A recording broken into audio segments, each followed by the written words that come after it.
Bonjour Madame Charette, bienvenue à la table des groupes communautaires. Les questions que nous poserons porteront sur les thèmes suivants: le logement social et les conditions de vie des femmes.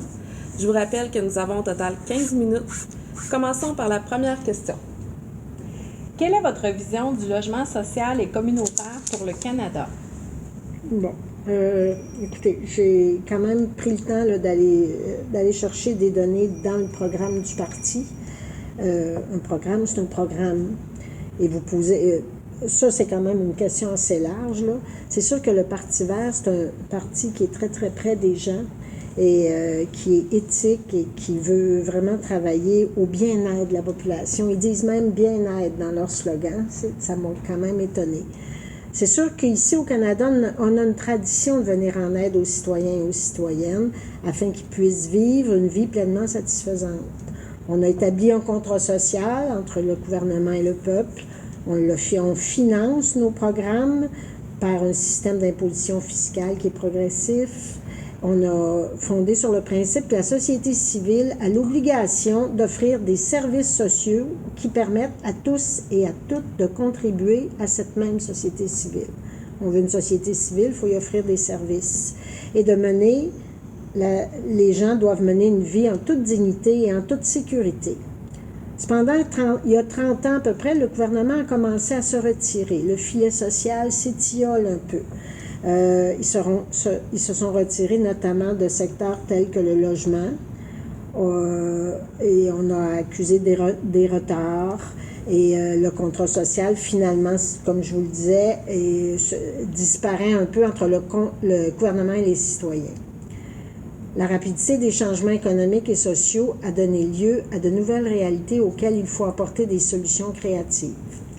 La pauvreté, l'insécurité du revenu, la dette étudiante, la pénurie de logements abordables, l'insalubrité de l'eau potable, parce que le Parti vert se préoccupe beaucoup de la situation des Autochtones, la difficulté d'avoir accès à un médecin de famille, ça on le vit tous, le manque de services de garderie abordables ne sont pas inévitables pour l'un des pays les plus riches du monde. Je pense qu'on peut offrir ça à la population. Je pense que ça provient beaucoup plus de mauvaises décisions politiques. Au mieux, c'est peut-être un petit peu de négligence. Ce qu'on veut faire, on veut renouveler le contrat social, c'est une priorité pour nous. Renouveler notre engagement envers la vision du Canada à titre de société juste, avec pour fondement un filet de sécurité sociale progressiste, juste et plein de compassion. Voilà. On veut donc reconnaître légalement et protéger le droit au logement comme un droit humain pour tous les Canadiens, ainsi que pour tous les résidents permanents. Tout le monde a le droit à un logement. Nous, ce qu'on aimerait faire, c'est nommer un ministre du logement pour renforcer la stratégie nationale sur le logement et répondre aux besoins des différentes provinces en matière de logement abordable. Parce que finalement, c'est sûr que ça, il faut reconnaître que c'est une compétence provinciale, le logement. Donc, on va les soutenir, mais on aimerait, nous autres, arriver à 25 000 nouvelles constructions, 15 000 unités rénovées par année au cours des 10 prochaines années. On voudrait aussi augmenter le Fonds national de co-investissement pour le logement de 750 millions de dollars pour les nouvelles constructions et l'allocation canadienne d'aide au logement de 750 millions de dollars pour aider les 125 000 ménages qui sont locataires. On veut établir une stratégie nationale sur le logement coopératif pour actualiser les mécanismes de financement des logements coopératifs en partenariat avec la Société canadienne d'hypothèques et de logement. Donc, on croit aux coopératives, on croit au fait qu'ensemble, je pense qu'on va arriver à loger convenablement les Canadiens et les Canadiennes. Ça, c'est ce qui est écrit dans le programme du parti. Vous savez, rendu au pouvoir, je pense que les politiciens font leur possible. C'est ce qu'on aimerait faire. Je suis toujours un peu mal à l'aise, moi, avec des promesses de cet ordre-là, mais je pense que vous avez le droit de savoir ce que le parti a écrit. C'est ce qui est écrit. Donc, ils vont probablement tenter de le faire. Mais nous, ce qui va mener nos actions, ça va être le réchauffement climatique. Ça va être la priorité. Mais cependant, si on a des problèmes avec le réchauffement climatique, mais que nos logements sont mieux isolés, on va déjà moins chauffer, puis le chauffage, mais c'est une des causes du réchauffement climatique. Fait que c'est un peu comme ça qu'on voit ça. Voilà. Des questions? Non? Une prochaine, tu penses? D'accord. Quels sont vos engagements et votre stratégie pour consolider le logement social et communautaire dans le comté? Dans le comté, c'est sûr que je vais pas apporter 750 millions de dollars. Ça, je ne vous promettrai pas ça, là. C'est pour l'ensemble du pays. Je pense que je vais rencontrer les gens qui s'en occupent, puis on va essayer vraiment de développer des logements dans le comté. Je ne connais pas tellement la situation du logement dans le comté, honnêtement, là. Mais moi, je pense que le rôle d'un député, c'est de connaître, écouter, comprendre et agir. Je sais qu'il y en a des logements, là. Bon, je pense au Concerto, là. Ça, j'ai travaillé quand même de très près. Ça, vous savez que j'y crois. Est-ce qu'il y a d'autres moyens de le faire?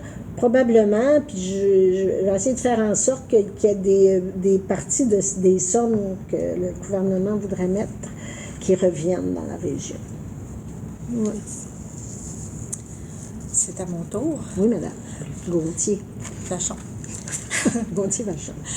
Comment comptez-vous améliorer les régimes publics de retraite et de chômage pour établir un équilibre financier entre les femmes et les hommes? Ça, honnêtement, là, c'est moi qui va vous revenir sur la question. Je ne pensais pas que le régime de chômage était différent pour les femmes et pour les hommes. Honnêtement, là, j'ai eu de la misère un peu à comprendre. Je pense que quand on reçoit des prestations, le calcul se fait toujours de la même façon qu'on soit un homme ou une femme. Ça, j'ai compris ça. Ouais, vous ne pouvez pas me répondre. Bon, OK, je ne peux pas me répondre moi-même. Mais peut-être que ça défavorise les femmes qui ont des congés de maternité. C'est un peu ça que j'ai cru comprendre. Ou qui, quand ils reviennent en congé de maternité, parce que les hommes n'en ont pas beaucoup de congés de maternité. Ça, je sais ça. Je peux partir avec... c'était une blague, là, que j'ai faite. D'accord. Bon, merci. Mais je pense que ça, j'essaierais de mieux comprendre le dossier. D'ailleurs, j'ai déjà commencé. Là, je me disais, oui, pourquoi est-ce que ça existe? Puis de faire en sorte peut-être de changer les programmes, de voir si c'est possible de tenir compte de ça. En tout cas, en fin de compte, c'est de tenir compte d'une réalité. Une réalité que les femmes vivent et que les hommes ne vivent pas. Dans ce sens-là, ça, je comprends ça. Puis il y a sûrement des choses. Ça, chômage, c'est pas juste une façon de l'appliquer. Je pense qu'on peut avoir des modalités selon les contextes, selon ce qui arrive. Oui. Quels sont les changements prévus dans la plateforme de votre parti pour permettre un meilleur équilibre des revenus entre les femmes et les hommes dans le cas d'une perte ou un arrêt de travail? Dans une société juste, chacun participe librement et bénéficie de façon équitable des biens publics communs, sans parti pris ni discrimination. Le Parti vert, c'est pas un parti qui va faire de la discrimination. C'est vrai qu'on a fait beaucoup de projets pour atteindre l'égalité homme-femme, mais on ne peut pas toujours tenir pour acquis les gains réalisés. Il en reste beaucoup à faire encore. La justice sociale, c'est un des piliers du mouvement vert. On parle d'environnement, mais l'environnement va se faire à travers, pas l'environnement, mais les mesures qu'on va prendre pour contrer le réchauffement climatique et tous les gestes qu'on va poser en environnement. On va poser ces gestes-là en tenant compte de la justice sociale. Ça va toujours être présent, l'équité et la justice sociale. L'équité est au centre de l'élaboration de nos politiques. Toujours. De toute façon, le Parti vert, c'est le seul parti qui a une chef, Mme May. Il a recruté énormément de femmes aussi. Il y avait énormément d'ouverture à ça. Je pense que les femmes ont leur place, là, et les femmes sont très préoccupées par ce qui se passe là, au niveau climatique. Donc, je pense qu'elles vont prendre leur juste place dans le parti et dans les décisions qui seront prises. Merveilleux. Merci. Merveilleux. comme la loi actuelle ne permet pas d'accéder aux prestations régulières d'assurance chômage en cas de perte de travail après avoir reçu des prestations maternité parentale, paternité. Qu'est-ce que votre parti prévoit comme mesure pour aider les parents dans le cas d'une perte d'emploi consécutif à un congé parental? C'est un peu ce que je disais. Je pense qu'il y a peut-être peut-être pas des lois, mais des façons de procéder qui devraient tenir compte de ça. À ce moment-là, c'est sûr qu'un député il fait du lobbying, comme que tout le monde en fait, pour essayer que le gouvernement en place pose des gestes dans ce sens-là. Je pense que c'est quelque chose qui est défendable, en tout cas. Je pense que c'est très légitime d'avoir droit peut-être à un supplément pour ou en tout cas de prolonger ta période où tu reçois des prestations d'assurance-emploi pour pouvoir permettre de te remettre debout puis de repartir, surtout si tu viens d'avoir un enfant. Bon, maintenant, on est dans un monde où il y a une pénurie de main-d'œuvre, mais je pense que ça peut se produire pareil. Puis même s'il y a beaucoup de besoin de main-d'œuvre, il faut quand même que tu prennes le temps de la trouver, ta nouvelle job. Puis il faudrait vraiment peut-être mettre des structures pour permettre ce passage-là. Favoriser la main-d'œuvre et aider les familles. On veut des familles, on manque de main-d'œuvre, on manque de monde, mais le monde, les familles, ça aide à augmenter la population, ça, en fait. Bonjour, Madame Grégoire. Bonjour. Bienvenue à la table des groupes communautaires. Oui. Les questions que nous poserons porteront sur les thèmes suivants: le logement social et les conditions de vie des femmes. Je vous rappelle que nous avons au total 15 minutes. Oui. Commençons par la première question. Oui. Quelle est votre vision du logement social et communautaire pour le Canada? OK. Bon, donc, premièrement, dans un premier temps, je suis très fière des accomplissements de notre gouvernement en matière de logement social. OK, dans notre mandat. En effet, nous avons introduit toute première stratégie nationale du logement. Au cours de la prochaine décennie, la stratégie nationale du logement viendra en aide à 530 000 familles ayant des besoins en matière de logement et qui réduira l'itinérance chronique de 50% et changera le visage du logement au Canada. Donc, cette stratégie permet de construire jusqu'à 125 000 logements abordables neufs. Donc, ça, c'est... On va passer à la deuxième question. Oui. Peut-être parler un peu plus fort. si Ah, vous êtes OK, capable. oui, certainement, Oui, certainement. Oui, donc quels sont vos engagements et votre stratégie pour consolider le logement social et communautaire dans le comté? Donc, dans le comté, je serai un allié de taille pour chaque Canadien. C'est primordial pour nous autres que chaque personne ait un chez soi. Tu sais, ça, c'est sûr et certain. Je veux que, peu importe le revenu, la religion, le sexe, le groupe ethnique, que tout le monde puisse avoir un toit. Ça, c'est la base. Puis c'est important pour nous que chaque personne ait au moins la base. Hein? Ça, puis la pauvreté, c'est l'affaire de tous. On doit faire en sorte, par des mesures donnant plus d'argent dans les poches des gens qui sont vulnérables en construisant des logements sociaux. Ça, c'est certain. Donc, comment comptez-vous améliorer les régimes publics de retraite et de chômage pour établir un équilibre financier entre les femmes et les hommes? Oui. Donc, ce que notre gouvernement fait, justement, tout ce qui est cadre, ce qui est financier pour les femmes. Bon, on a fait beaucoup pour les familles. Hein? Les femmes, ça veut dire aussi les familles. Hein? Je pense qu'on est d'accord avec ça. On a augmenté l'allocation canadienne pour enfants. Avant, elle était déductible. Avant, on payait de l'impôt là-dessus. Hein? Moi, je suis une mère. Puis, je me souviens très bien, les premières allocations familiales que j'ai reçues. C'était des allocations familiales qui comptaient sur le revenu. Hein? On nous imposait sur ça.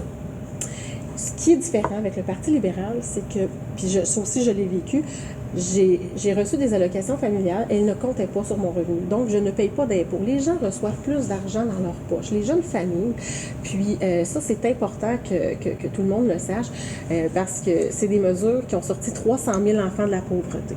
Hein? Il y a 9 familles sur 10 qui ont bénéficié de cette mesure-là. C'était majeur. Et puis, ce qu'on veut faire aussi, c'est que on va continuer à bonifier certaines choses Exemple, la pension des aînés dès 75 ans sera bonifiée de 10 %. Puis aussi, une mesure qui touche particulièrement les femmes, on sait, les femmes ont une espérance de vie qui est beaucoup plus élevée que les hommes, ce qui veut dire que souvent, c'est elles qui sont les survivantes. Donc, la rente du survivant sera bonifiée de 25 % si on est réélu pour un mandat de 4 ans. Donc, ça, c'est une mesure aussi là, qui va donner 2080 $ de plus par année. Environ là, pour quelqu'un âgé qui sera veuf ou veuve. Mais on sait que c'est sûr qu'il y a des gens veufs, mais il y a beaucoup de femmes qui survivent à leur mari. Donc, la tendance, elle est comme ça. Donc, ça, c'est des mesures aussi qu'on prévoit.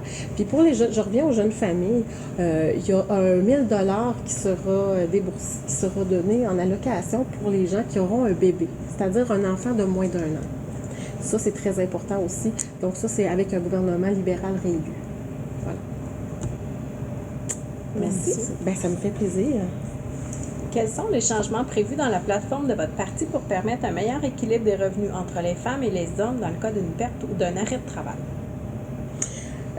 Dans les pertes d'un arrêt de travail.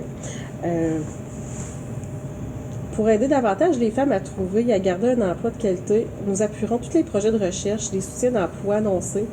Plus tôt cette année, on va choisir d'avancer pour investir 9 millions de dollars de plus sur une période de 3 ans. Ça. Donc, c'est ce qu'on a annoncé. Comme la loi actuelle ne permet pas d'accéder aux prestations régulières d'assurance chômage en cas de perte de travail après avoir reçu des prestations maternité, parentale, paternité, qu'est-ce que votre parti prévoit comme mesure pour aider les parents dans le cas d'une perte d'emploi consécutif à un congé parental? Donc, c'est ça. Nous, on verse jusqu'à 1 000 $. Non, ça, je l'ai dit. OK. Les Canadiens de classe moyenne, bon, premièrement, les gens qui vont gagner le premier 15 000 $, à ce moment-là, ils ne seront pas imposés. D'accord. Ça fait partie des mesures. Donc, on estime que cette mesure-là va permettre d'économiser environ 600 $ par année. Ça fait partie des mesures qui ont été annoncées. Puis, ça s'accumule aux mesures qui sont déjà, que j'ai parlé tout à l'heure, l'allocation canadienne pour enfants, les bonifications d'allocation pour les enfants de moins d'1 an. Tout ça. Donc, ça c'est des mesures qu'on prévoit faire. Donc, ça, c'est ce qu'on prévoit pour le moment, pour le Parti libéral. Merci. Ça fait plaisir. Je crois qu'il nous reste encore un peu de temps. Peut-être, oui. Oh, quand même. Oui, vous avez bien défini, répondu aux questions. On aurait peut-être un petit quiz à vous faire passer. Est-ce que vous êtes d'accord pour répondre? Allez-y. Si je peux, il n'y a pas de problème.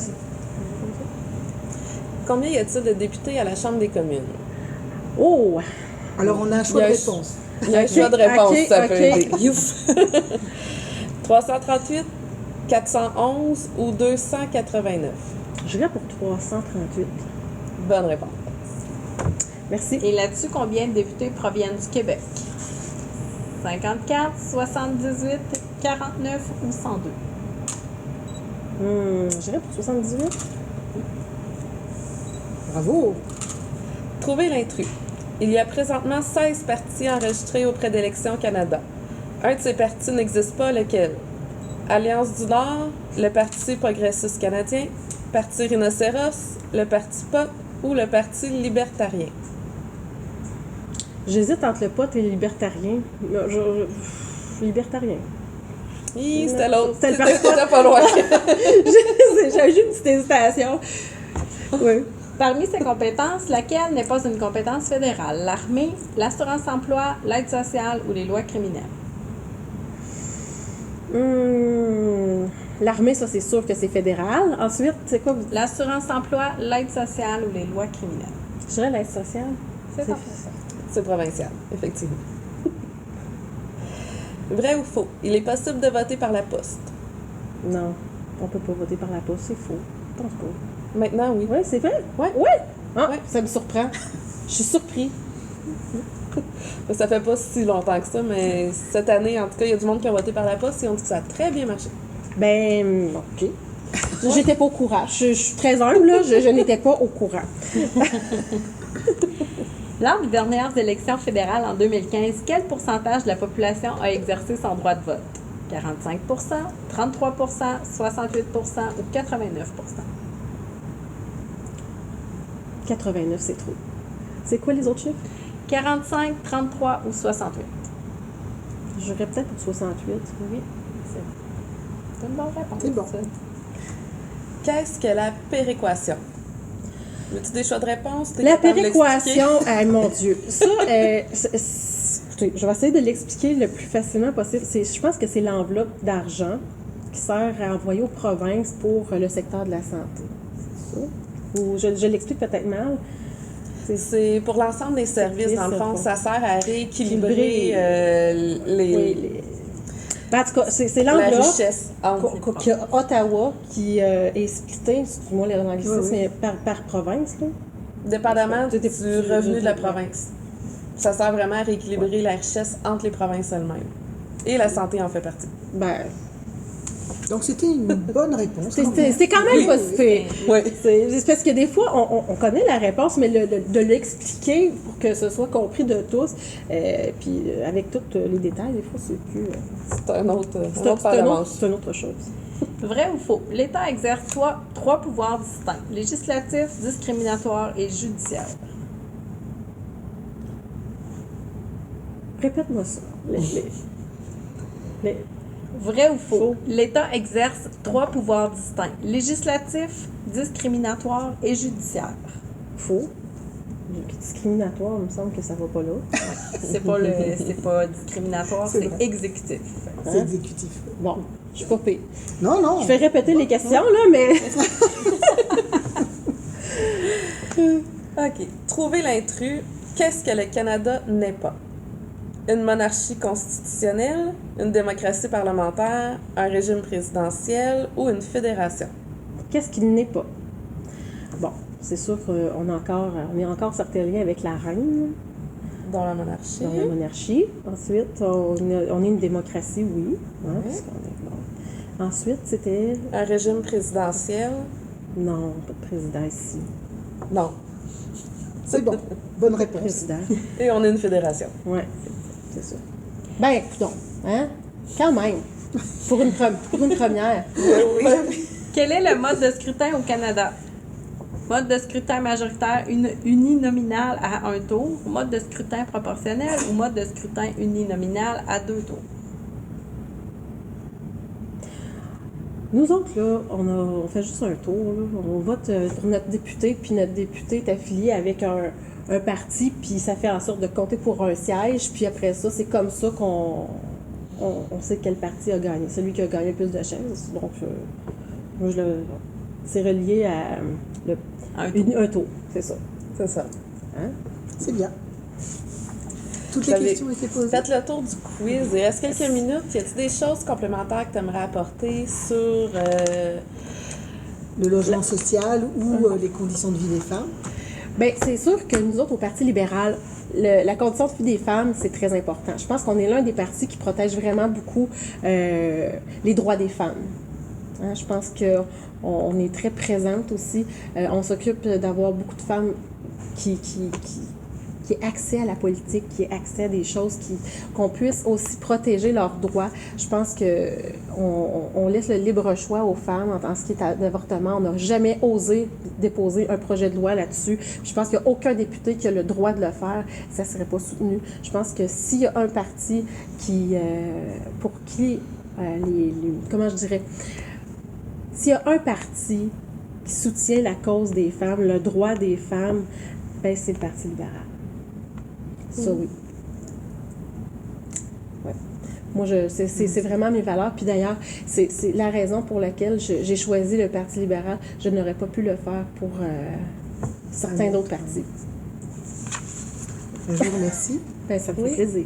Est-ce qu'il reste encore un peu 2 minutes. Ah oui?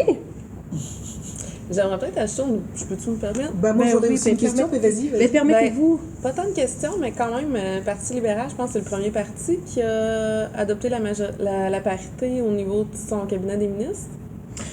Oui, c'était très important. Puis je pense que c'est un des premiers qui l'a fait. Puis Pensez-vous que c'est quelque chose qui va être mis en place? Si c'est possible de le faire, je pense que oui, certainement, parce qu'ils s'occupent d'avoir beaucoup de... Je pense qu'ils aiment ça avoir des candidates aussi. Puis quand ils ont la chance d'en avoir, c'est sûr qu'au niveau de l'élection, tu sais, c'est un peu...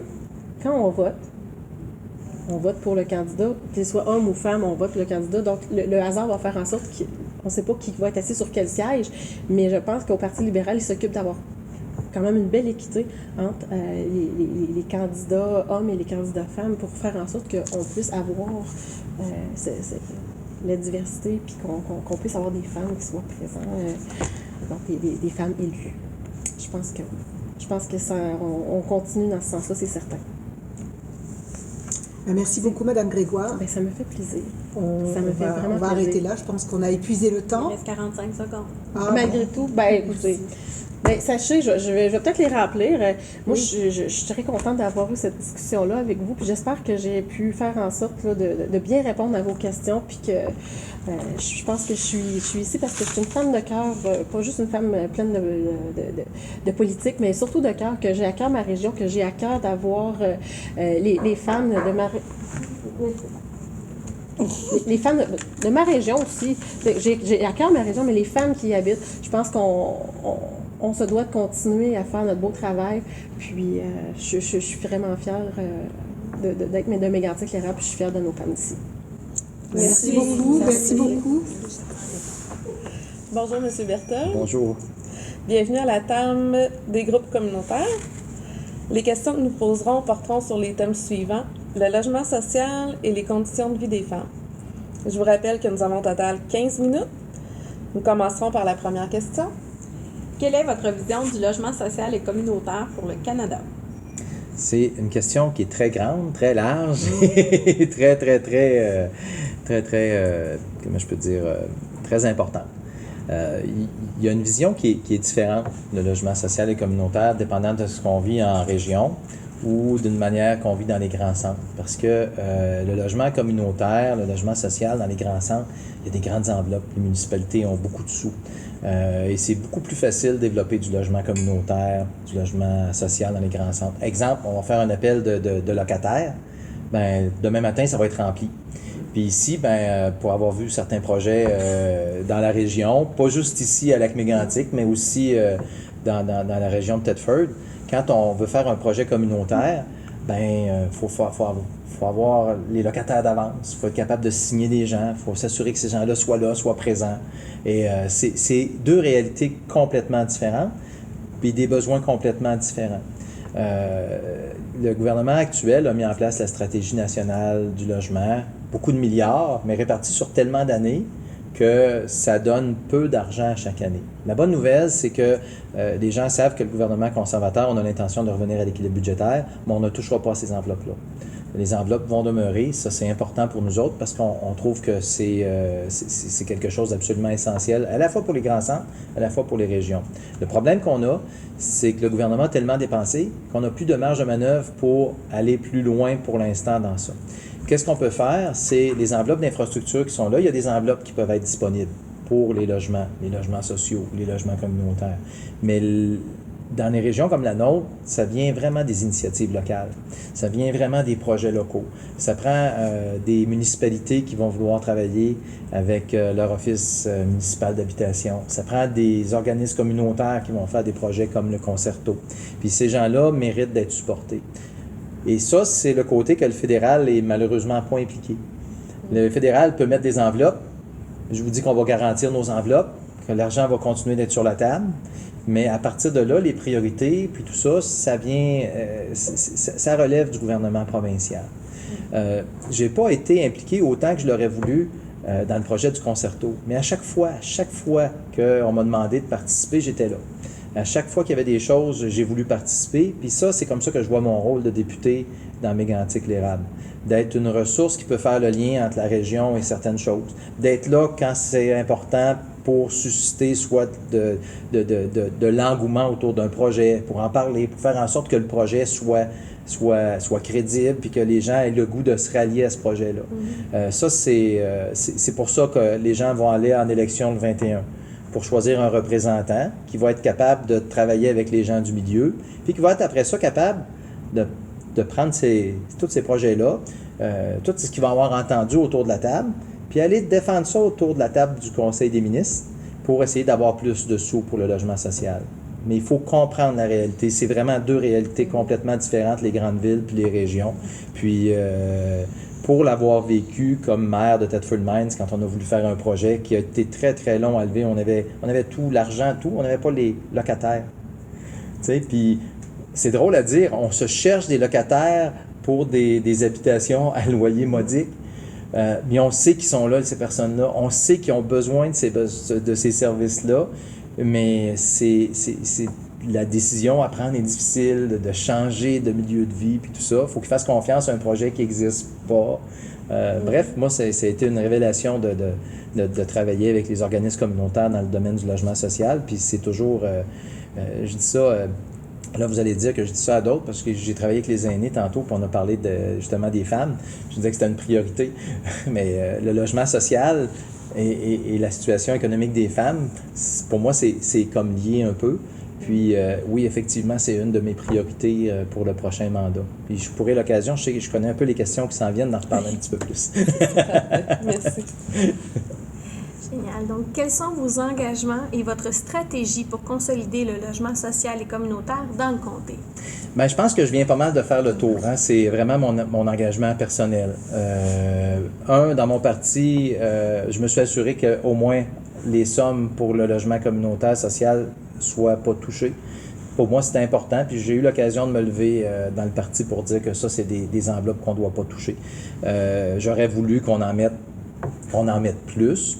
Mais comme j'ai mentionné tantôt, ça prend des marges de manœuvre pour le faire, puis ça prend des choix, puis ça prend plus de députés de région comme moi qui vont aller convaincre les députés de ville que ça prend plus d'argent pour le logement social. Et ça, ben, c'est l'engagement, ça c'est ma stratégie, d'aller voir les autres, d'aller voir mes collègues pour les convaincre que le logement social, le logement communautaire, c'est aussi important que le développement d'une petite et moyenne entreprise pour une région, et même plus, parce qu'on parle d'humains. On parle de gens qui sont impliqués, des gens qui ont besoin, puis qu'on doit aider, parce que sinon, ils vont être restés dans leurs vieux appartements, tout seuls, isolés, et ça finit jamais bien quand on n'est pas capable de les aider. Donc ça, c'est ma stratégie, puis continuer d'appuyer les organismes locaux dans leurs demandes. Je pense que le gouvernement, quel qu'il soit, devrait donner plus de latitude aux municipalités, plus de latitude aux instances locales, pour prendre ces décisions-là. Donc, quand j'étais maire, je savais qu'on avait des besoins. Malheureusement, il y avait des petites cases qui disaient « Je peux répondre à ce besoin-là, mais tu n'as pas le droit dans cette même bâtisse-là de répondre au besoin qui est juste à côté. » Ça, je trouve ça ridicule. Et ça, c'est des choses qu'on devrait permettre plus aux instances locales, aux gens qui connaissent leur milieu, qui connaissent leurs gens, de prendre ces décisions-là au niveau des enveloppes qui sont données. Arrêter les guerres de drapeaux d'enveloppes puis faire en sorte qu'on serve les gens plutôt qu'on se serve des gens. On vous entend et on vous comprend. Mais ça, c'est probablement parce que j'ai été maire que j'ai appris à voir cette réalité-là. Parce que autant j'avais des personnes qui venaient dans mon bureau quand j'étais maire, parce que quand tu es maire, tu es proche des gens, puis des besoins directs, là. Puis qui venaient m'expliquer qu'il n'y avait pas de sous, qu'ils voulaient un logement, puis tout ça. Puis après ça, tu savais que tu avais un beau projet, puis j'étais tout emballé. Je me disais, ah, c'est le fun, on est en train de construire un beau projet, puis ça va probablement marcher. Puis quand tu réalises que, effectivement, le critère n'est pas tout à fait pour cette personne-là, puis tu ne pourras pas l'aider, ça vient tellement choquant puis frustrant là, que tu dis, pourquoi est-ce qu'on ne nous a pas laissé le choix? Pendant qu'on cherchait des locataires qui ne correspondaient pas aux normes, il y a des gens qui avaient besoin de logements qu'on ne pouvait pas aider. Ce qui était totalement ridicule. Merci. Comment comptez-vous améliorer les régimes publics de retraite et de chômage pour établir un équilibre financier entre les hommes et les femmes? Ça a été ma grande révélation de la campagne actuelle. C'est ce que j'ai raconté, c'est que j'expliquais à la table des aînés tout à l'heure. J'ai visité des résidences pour personnes aînées où, genre, c'est pas les résidences les plus luxueuses, c'est comme les résidences juste moins c'est pas les grandes résidences là, qui coûtent très cher à loger à tous les mois, c'est les autres résidences. Je suis rentré dans une résidence, puis il y avait que des femmes. C'était que des femmes qui étaient là. Puis là, j'ai parlé, puis là, j'ai posé la question, comment est-ce qu'on peut faire pour vous aider? Puis là, c'est parti, là. Monsieur, mon mari a payé de la régie des rentes toute sa vie. Moi, j'étais à la maison, je me suis occupé des enfants. Puis quand mon mari est mort, ma paye a coupé de moitié. Pourtant, monsieur, là, moi, pourquoi est-ce que j'ai contribué autant que lui toute ma vie à bâtir la société? Puis pourquoi est-ce que, quand il meurt, j'ai perdu la moitié de mon chèque? Puis il y en a une autre, c'était une productrice agricole. Asseyez-vous. Puis là, je me suis mis à réaliser, parce que je connais des producteurs, puis je vois à quel point la femme travaille sur une production, sur une terre. C'est pas vrai qu'elle est juste dans la maison, puis même si elle était juste dans la maison, ce serait correct, mais il contribue à 100% au fonctionnement de la ferme. Malheureusement, elle ne pouvait pas payer de régie des rentes, elle ne pouvait pas retirer de salaire, donc elle s'est ramassée avec à peu près rien parce qu'elle s'était séparée. Donc, c'était plus la survivante. Et puis ça c'est une révélation. Honnêtement, là, j'ai appris ça là. Puis c'est des fois en politique, on pense qu'on sait tout. Là, ça, je ne le savais pas. Puis la question aujourd'hui, ça m'a fait penser à cette rencontre-là que j'ai eue avec ces femmes-là. Puis c'est ce que j'ai dit à l'autre table, il faut que ce soit une priorité pour un gouvernement. Il faut qu'on soit capable de rétablir ça, parce que c'est pas vrai que les femmes qui ont bâti notre société, qui ont été soit à la maison ou soit dans les fermes, n'ont pas contribué au système de régime des rentes, parce qu'ils ont contribué à leur manière aussi, puis c'est pas normal qu'ils soient exclus de ça. Donc ça, c'est un des combats que j'entends mener pour la prochaine campagne électorale. Bien, pas pour la campagne, pour le prochain gouvernement, puis c'est un des dossiers que je veux me faire le porte-parole, parce que c'est un dossier qui est important. J'ai pas de réponse toute faite, parce que j'en ai pas de réponse, j'en ai pas de solution à ça. Il n'y a pas de vrai programme qui dit on va régler ça demain matin. Mais il faut qu'on commence à en parler, puis il faut qu'il y ait des gens qui prennent le dossier en main, puis j'espère être un de ceux-là. J'espère surtout que vous serez plus nombreux qu'une seule personne à porter ce message. Tout à fait. Mais c'est ça, puis c'est le message que je passe à plein de gens aussi. C'est beau on choisit des représentants, mais c'est important de choisir des représentants qui connaissent bien leur milieu, qui sont bien implantés, puis avec qui on est capable d'avoir ce genre de discussion-là pour être capable justement de faire avancer les dossiers. Puis c'est ce que je souhaite. Oui, je vais être élu ici parce que j'ai adoré faire mon travail de député, puis j'espère être capable de continuer. Mais j'aimerais ça que beaucoup de mes collègues comme moi aient eu la chance de visiter des résidences pour personnes âgées, puis de se frapper le nez à cette réalité-là, de voir que des femmes là, parce que les femmes n'ont pas les moyens d'aller dans l'autre résidence plus haut. Puis pourtant, ils auraient le droit autant que les autres. Merci. Est-ce qu'on a le temps de poser encore une question? Quels sont les changements prévus dans la plateforme de votre parti pour permettre un meilleur équilibre des revenus entre les femmes et les hommes dans le cas d'une perte ou d'un arrêt de travail? Bien, ça revient exactement à ce que je viens de dire. Il faut effectivement, parce que ça, c'est des réalités que moi, peut-être comme homme, je ne sais pas, dont on m'avait jamais parlé. C'est pas quelque chose, quand on a eu des rencontres avec les groupes ici à Lac-Mégantic ou à Thetford, que les groupes de femmes m'ont parlé. C'est peut-être des choses qu'on discute beaucoup à un niveau national. Mais quand on discute à un niveau national, on parle avec normalement la porte-parole de la condition féminine d'un parti, mais c'est juste une voix. C'est pour ça que ce genre d'événement-là, d'activité-là est super importante pour justement qu'on multiplie le nombre de voix dans un parti pour qu'on puisse porter ça, ces dossiers-là. Merci. Merci beaucoup. Une dernière question? Oui. Donc, comme la loi actuelle ne permet pas d'accéder aux prestations régulières d'assurance chômage en cas de perte de travail après avoir reçu des prestations maternité, parentale, paternité, qu'est-ce que votre parti prévoit comme mesure pour aider les parents dans le cas d'une perte d'emploi consécutif à un congé parental? Ben, je ne le savais pas. Ouais. C'est exactement ce que je viens de dire. Je le savais juste pas. Puis tu sais, c'est pas normal. Je me dis, faut qu'il y ait des gens qui prennent ces dossiers-là. Puis je m'engage devant vous autres là, à ce qu'on puisse, si vous êtes intéressés, à ce qu'on se fasse une rencontre, puis que vous me parliez encore davantage de cette réalité-là, pour que je sois mieux outillé pour défendre ces dossiers-là à Ottawa, si les gens me font confiance, parce que c'est des choses... Je vais être grand-papa très, très, très bientôt, là. OK? Mois de février. Ben oui, déjà. Puis, quand j'ai lu la question, je me suis dit, OK, si ma belle-fille perd son travail pas longtemps après, qu'est-ce qui va arriver? C'est des choses que j'avais pas vues. Puis, mais c'est de parler, puis c'est d'en parler, puis d'échanger qu'on les apprend. Puis, comme je vous dis, là, un des engagements que je peux faire, c'est qu'on se voit le plus vite possible après l'élection. Vous m'en parliez pour qu'on puisse influencer le prochain gouvernement à prendre les bonnes décisions. Mardi matin. Laissez-moi au moins ramasser mes pancartes. Bonjour, Madame Corbeil. Et bienvenue à la table des groupes communautaires. Bonjour. Les questions que nous vous poserons porteront sur les thèmes suivants: le logement social et la condition de vie des femmes. Je vous rappelle que nous avons au total 15 minutes. Donc, commençons par la première question. Quelle est votre vision du logement social et communautaire pour le Canada? Succinctement, le Bloc dit que le Québec serait mieux servi en étant le seul responsable des logements sociaux et abordables. Nous, ce qu'on veut, c'est que ce soit un pouvoir provincial et qu'il soit respecté. Dans le fond, que le fédéral respecte la Constitution. Oui. Donc voilà, ça c'est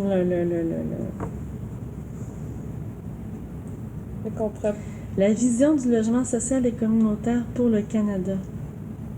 Ben moi, d'un plan personnel, ça en prend plus.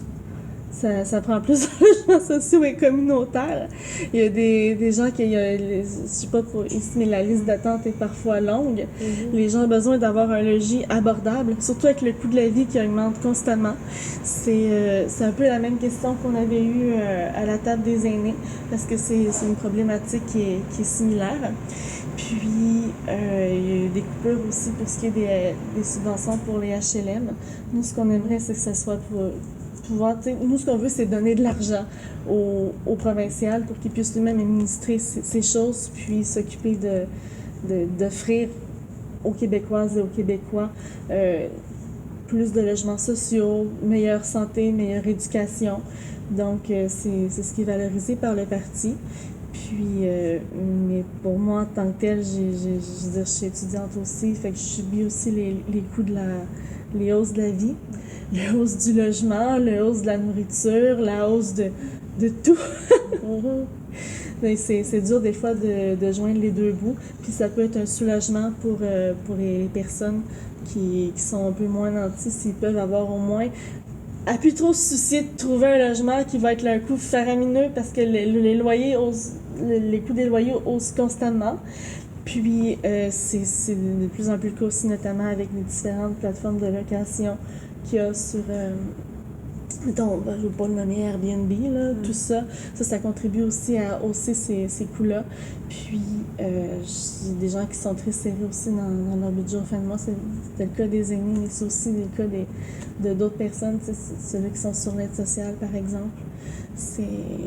Je pense qu'ils devraient recevoir l'aide nécessaire pour pouvoir être accompagnés là-dedans, puis ils ne devraient pas avoir à être aussi longtemps sur une liste d'attente qui, pendant ce temps-là, ils vivent beaucoup d'inquiétudes. Il faut qu'ils choisissent quoi manger, il faut qu'ils se nourrir à la banque alimentaire. C'est pas toujours facile. C'est de pouvoir avoir un loyer abordable, ça leur permet aussi de regagner en confiance puis en estime d'eux-mêmes.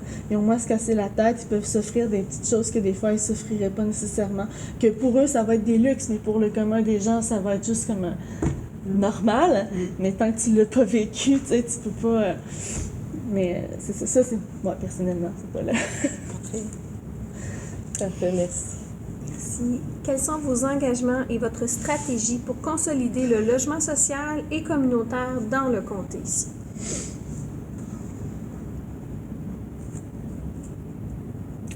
Je vais vous dire ce qu'il y a par rapport au Bloc québécois là-dessus, comme j'ai fait précédemment, parce que je veux quand même que vous entendiez ce qui est proposé par le parti.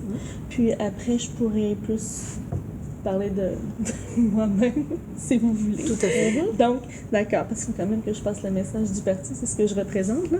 Oui. Donc, Le Bloc québécois travaillera en maintien des subventions actuelles destinées aux conventions, tout en bonifiant le budget alloué à la construction, la rénovation, la transformation de logements sociaux et abordables, exigera un réinvestissement progressif jusqu'à l'atteinte de 1% des revenus annuels du fédéral, soit 3 milliards, et exigera d'Ottawa des transferts d'argent sans condition, comme je disais plus tôt, pour ne pas entramer le fonctionnement des programmes québécois mieux adaptés à la réalité, proposant une mise en place du crédit d'impôt pour les logements intergénérationnels permettant les rénovations éco-énergétiques, l'aménagement de résidences multigénérationnelles et autres innovations permettant aux personnes dont le niveau d'autonomie diminue de rester chez elles. Ça, pour moi, c'est très important. Ça a été signifié aussi à l'autre table. Mais, bon. Et le Bloc québécois continuera de défendre l'approche communautaire et globale en itinérance au Québec et demandera la juste part du Québec dans les programmes d'itinérance, soit plus de 23%. Donc, ce qu'on veut, c'est aller, nous, au Bloc québécois, c'est aller chercher plus pour le Québec pour pouvoir donner plus aux Québécoises qu'aux Québécois, parce qu'il y a des manques là-dedans, puis il y a beaucoup d'améliorations à faire. Puis si vous, les organismes avaient davantage de sous, ils pourraient donner plus, puis vous voulez donner plus, puis des fois, vous n'avez pas des décisions qui sont pas toujours faciles à prendre, puis ça vient nous chercher aussi, quand on voit qu'on peut pas offrir ce qu'on voudrait aux gens. Puis voilà. Excusez, j'ai l'implication communautaire qui est... C'est correct. Ouais, c'est ça. Hey, c'est ça, j'ai beaucoup d'implications communautaires, puis aussi, comme je disais, à la table des aînés avec les personnes âgées. Fait que vous êtes mes deux tables sensibles, mettons. Donc, voilà. Tu sais, pas j'ai de psycho, fait que... Oui. Ça ressort à un moment ou à un autre. Hein. Oui, C'est correct. puis je sais pas combien j'ai d'amis de travailleuses sociales. Fait que, voilà, je connais ce que vous vivez, mesdames, mais... continuer là, c'est pas toujours facile, surtout avec le peu qu'on peut avoir des fois. Mais pour ce que vous apportez à la société puis aux gens, c'est gros. Merci. Merci. Comment comptez-vous améliorer les régimes publics de retraite et de chômage pour établir un équilibre financier entre les femmes et les hommes?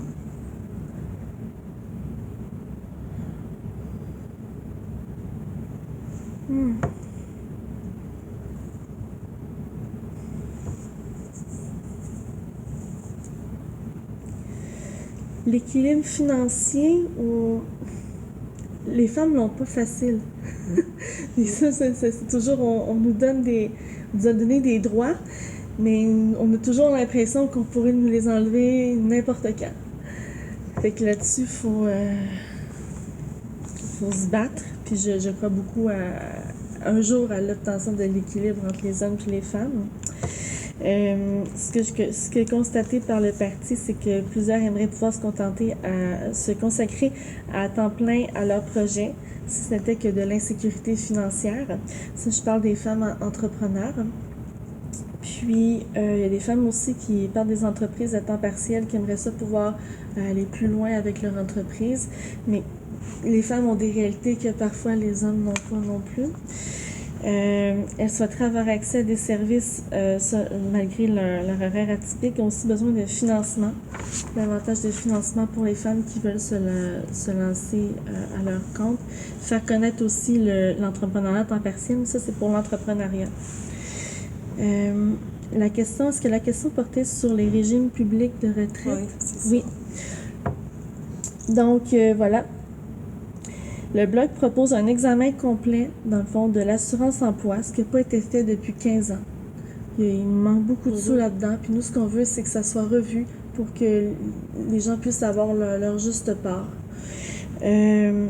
Donc, il demandera notamment une réelle encaisse d'assurance-emploi autonome, une meilleure accessibilité, une hausse du taux de prestation de revenus, l'abolition du délai de carence, une plus longue période de prestation, l'abolition du tribunal de la sécurité sociale.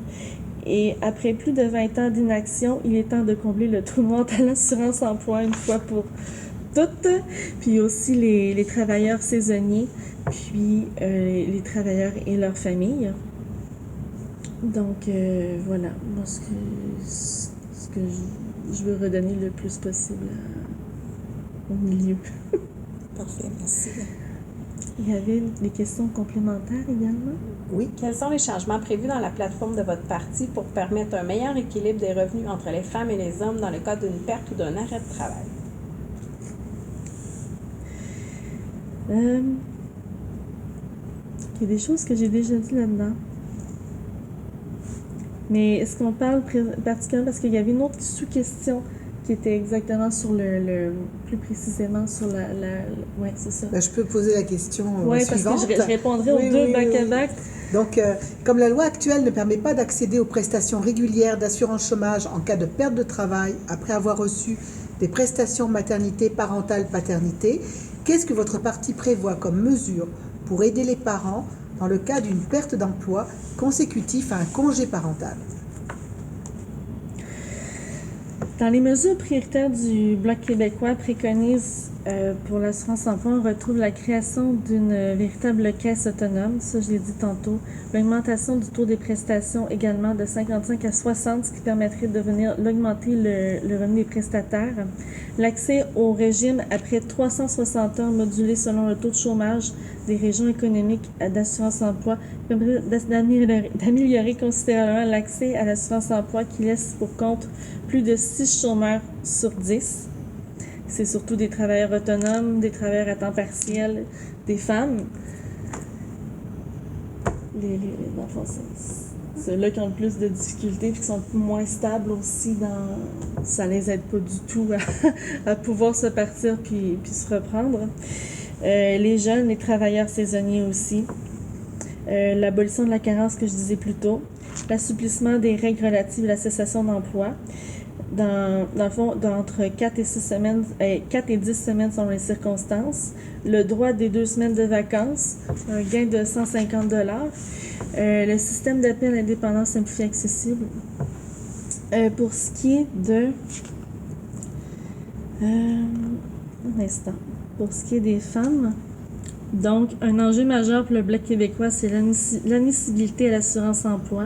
Nous voulons réformer la loi pour que les femmes en congé de maternité ne soient plus pénalisées lorsqu'elles perdent leur emploi. Nous allons également relancer la bataille pour abaisser à 360 heures le seuil d'admissibilité à l'assurance emploi. Donc, une femme qui tombe enceinte, qui après ça retourne au travail, ne devrait pas avoir à être pénalisée financièrement à tout le moins parce qu'elle perd son travail. C'est déjà quelque chose qui est pas facile quand tu retournes au travail. Donc, Bien, je pense qu'on est heureuse de vous entendre sur ce point-ci. Ça correspond un peu à nos attentes. Donc, merci beaucoup.